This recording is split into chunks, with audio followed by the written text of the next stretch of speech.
Hello नमस्कार दोस्तों। आप सभी का एग्जाम पथ के ऑफिशियल यूट्यूब चैनल पर स्वागत है। कैसे हो आप सब? आई होप सभी अच्छे होंगे, एकदम बेहतरीन होंगे और आप सभी आपके जो आर्मी अग्निवीर है 2024 के एग्ज़ाम की तैयारी कर रहे होंगे। तो दोस्तों आज की इस क्लास में हम आर्मी अग्निवीर 2024 का जो आपका एग्ज़ाम होने वाला है 22 अप्रैल से, तो दोस्तों उसके लिए हम जीएस और जीके के प्रीवियस ईयर दोस्तों 20 क्वेश्चन करने वाले हैं। दोस्तों आज का जो प्रैक्टिस सेट हमारा फर्स्ट प्रैक्टिस सेट है दोस्तों एकदम बेस्ट कंटेंट आपको हमारे चैनल पर प्रोवाइड कराया जाएगा। दोस्तों जब तक आपका एग्ज़ाम होगा तब तक दोस्तों 20 क्वेश्चन की यह सीरीज आपसे चलती रहेगी। दोस्तों यह आपके एग्ज़ाम में रामबाण साबित होने वाली है। दोस्तों अगर चैनल पर पहली बार आए तो चैनल को सब्सक्राइब ज़रूर कर लेना ताकि फ्यूचर में आने वाले हर वीडियो का नोटिफिकेशन आपको मिल सके। दोस्तों आपके पास मात्र 20 दिन ही बचे हैं, तो दोस्तों हर रोज़ दोस्तों हमारे साथ जुड़े रहोगे तो एग्ज़ाम तक आपको 400 से 500 क्वेश्चन हर हर क्लास में आपको प्रोवाइड करा दी जाएंगे। जैसे जैसे आगे बढ़ेगी तो दोस्तों हर रोज़ आपको 400 से 500 क्वेश्चन भी करा दिए जाएंगे अगर आपका रिस्पॉन्स अच्छा रहता है। तो दोस्तों बिना देरी के क्लास को स्टार्ट करते हैं।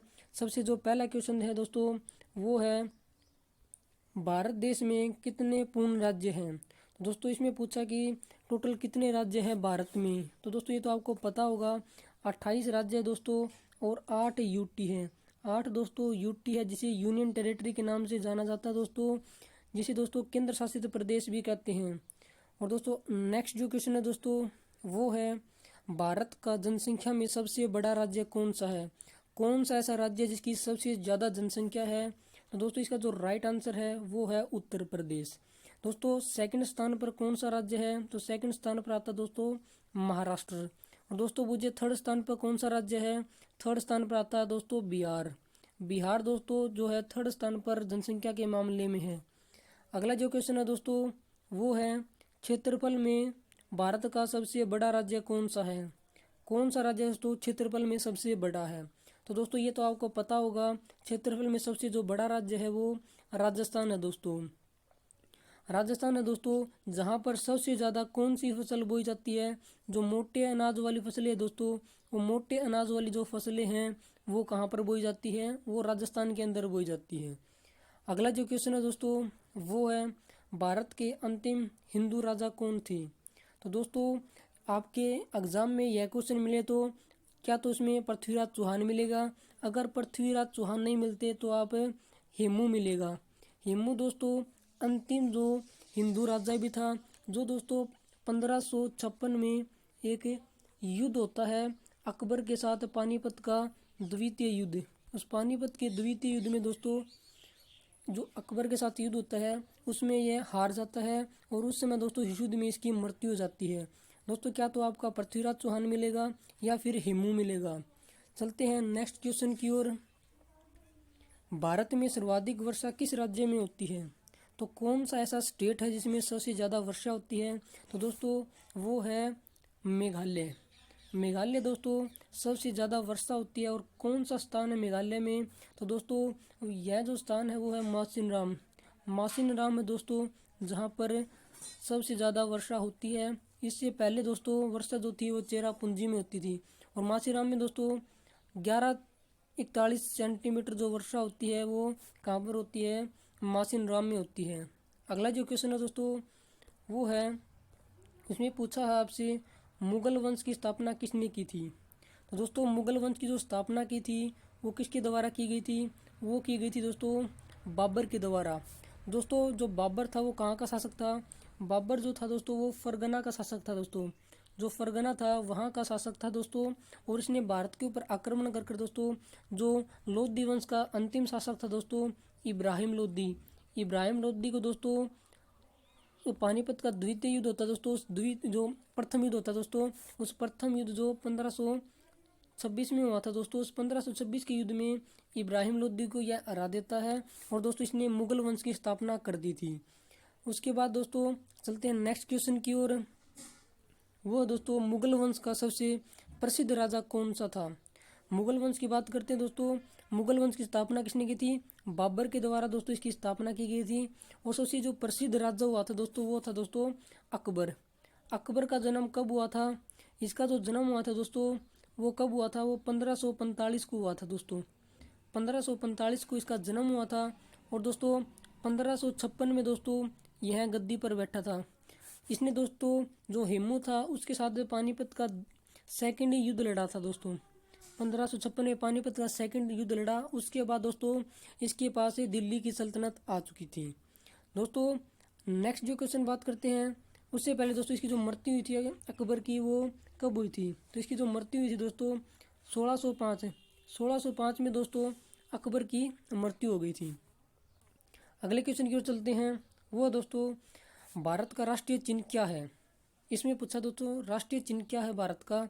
तो इसका जो राइट आंसर है वो है अशोक चक्र।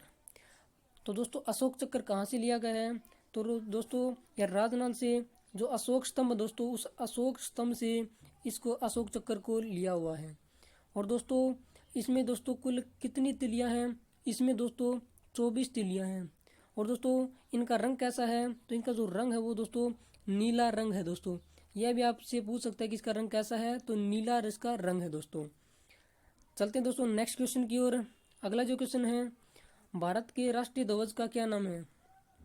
दोस्तों जो भारत का राष्ट्रीय ध्वज है उसे भारत में तिरंगा के नाम से जाना जाता है। और दोस्तों इसकी जो लंबाई है और उसकी चौड़ाई है, लंबाई और चौड़ाई का रेशियो क्या है दोस्तों, इनका जो अनुपात है वो क्या है? इनका जो अनुपात है दोस्तों 3:2 है दोस्तों। यानी कि इसकी जो लंबाई है वो 3 सेंटीमीटर है, चौड़ाई है वो 2 सेंटीमीटर है। ये आपको याद रखना है। आपके एग्जाम में 2 और 3 कर भी दे सकता है, लेकिन आपको देखना है कि पहले लंबाई बुझी है या चौड़ाई बुझी है। तो इसकी लंबाई 3 सेंटीमीटर है, चौड़ाई इसकी 2 सेंटीमीटर है। चलते हैं दोस्तों। उससे पहले दोस्तों इस तिरंगे को किसने बनाया था? तो पिंगली वेंकैया के द्वारा दोस्तों इसको डिजाइन किया गया था। जो पिंगली वेंकैया था दोस्तों उनके द्वारा इनका डिजाइन को तैयार किया गया था। अगला जो क्वेश्चन है दोस्तों उसमें पूछा है देश की दूसरी सबसे ज़्यादा बोली जाने वाली भाषा।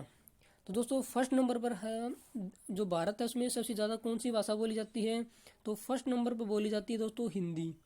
हिंदी भाषा दोस्तों फर्स्ट नंबर पर बोली जाती है।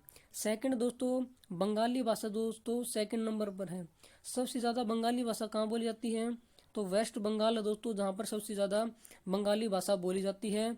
और दोस्तों बात करें पश्चिम बंगाल की, पश्चिम बंगाल में क्या दोस्तों सुंदरवन वन है दोस्तों। कहाँ पर वो पश्चिम बंगाल की जो पास है उसके पास ही लगता है सुंदरवन डेल्टा दोस्तों। सुंदरवन डेल्टा कहाँ पर है? पश्चिम बंगाल के नज़दीक है। चलते हैं दोस्तों नेक्स्ट क्वेश्चन की ओर। अगला जो क्वेश्चन है दोस्तों भारत के राष्ट्रपति का क्या नाम है? जो वर्तमान राष्ट्रपति दोस्तों 15वें क्रम की कौन है दोस्तों? 15वें क्रम की वर्तमान में राष्ट्रपति है दोस्तों, जिनका जो नाम है वो क्या है? द्रौपदी मुर्मू। 15वें क्रम की है दोस्तों, इनका क्या नाम है? द्रौपदी मुर्मू इनका नाम है। और दोस्तों इनका जो जन्म हुआ था वो मयूरभंज उड़ीसा में इनका जन्म हुआ था दोस्तों। ये भी आपसे पूछ सकता है इनका जन्म कहाँ हुआ था? तो मयूरभंज जो उड़ीसा दोस्तों, इन उड़ीसा में इनका जन्म हुआ था। और दोस्तों चलते हैं नेक्स्ट क्वेश्चन की ओर। अगला जो क्वेश्चन है दोस्तों वो है राम मंदिर किसने तोड़ा? तो दोस्तों यहाँ पर दोस्तों बाबर था दोस्तों, इन्हें यहाँ पर राम मंदिर को तोड़कर यहाँ पर बाबरी मस्जिद का निर्माण कर दिया था दोस्तों। अब जो राम मंदिर का जो मुद्दा था वो अब करंट का मुद्दा था। इससे रिलेटेड आपके एग्जाम में क्वेश्चन देखने को आपको मिलेंगे। तो दोस्तों एग्जाम जो राम मंदिर है उससे रिलेटेड आपको क्वेश्चन करने हैं दोस्तों। जो 22 जनवरी थी दोस्तों, 22 जनवरी को जो रामलला का इसको प्रतिस्थापित किया गया था, ये भी आपको याद रखना है। जो रामलला का प्रतिस्थापित किया गया था दोस्तों वो 22 जनवरी को इसकी प्रतिस्थापना की गई थी। ठीक है दोस्तों। और दोस्तों बात करते हैं नेक्स्ट क्वेश्चन की। अगला जो क्वेश्चन है दोस्तों वो पूछा है अंग्रेजों के किस कानून को काला कानून कहा जाता है? काला कानून दोस्तों रोलट एक्ट कानून है दोस्तों, इसे काला कानून कहा जाता है। और दोस्तों यह कानून कब आया था? तो ये दोस्तों 1919 में काला कानून आया था, जिसे न अपील न दलील का कानून कहा जाता है दोस्तों। इसका मतलब क्या है दोस्तों? इसमें बिना किसी पर मुकदमा चलाए, बिना किसी की गिरफ्तारी कर सकते, इसमें बिना किसी न्यायालय में ले जाके व्यक्ति को बिना किसी भी मतलब बिना किसी सबूत के भी उसको गिरफ्तार किया जा सकता है। ऐसा कानून को काला कानून का नाम दिया गया था, जिसे रोलट एक्ट कहा जाता था। और दोस्तों 1919 में रोलट एक्ट आया था। अगला जो क्वेश्चन है दोस्तों वो कौन सा है? वो दोस्तों शहीद भगत सिंह के संबंधी दोस्तों। इसमें पूछा दोस्तों भगत सिंह के साथ किस किस को फांसी दी गई थी। तो दोस्तों भगत सिंह के साथ राजगुरु और सुखदेव, इन दोनों को भी फांसी पर लटकाया गया था। कब लटकाया गया था दोस्तों? इन दो तीनों को दोस्तों 23 मार्च को दोस्तों, 23 मार्च 1930, 23 मार्च 1930 दोस्तों वो तारीख थी जिस तारीख को हमारे भारत देश के महान सपूत भगत सिंह, राजगुरु, सुखदेव। दोस्तों अगर आप में आर्मी में जाने का सपना है, आर्मी में जाने की जिद है, तो दोस्तों आपका जो मोटिव है वो क्या होना चाहिए? राजगुरु, सुखदेव, भगत सिंह, उनके जैसा ही आपको बनना है। और दोस्तों अगर आपको मोटिवेशन की कमी पड़े तो आप राजगुरु, सुखदेव, भगत सिंह को याद कर लेना, आप में कभी भी मोटिवेशन की कमी नहीं रहेगी। तो दोस्तों चलते हैं नेक्स्ट क्वेश्चन की ओर। अगला जो क्वेश्चन है दोस्तों वो है देश के पहले गृह मंत्री कौन थे। जो दोस्तों जब देश आज़ाद हुआ था उस समय हमारे देश के पहले जो गृह मंत्री थे वो कौन थे? सरदार वल्लभ भाई पटेल।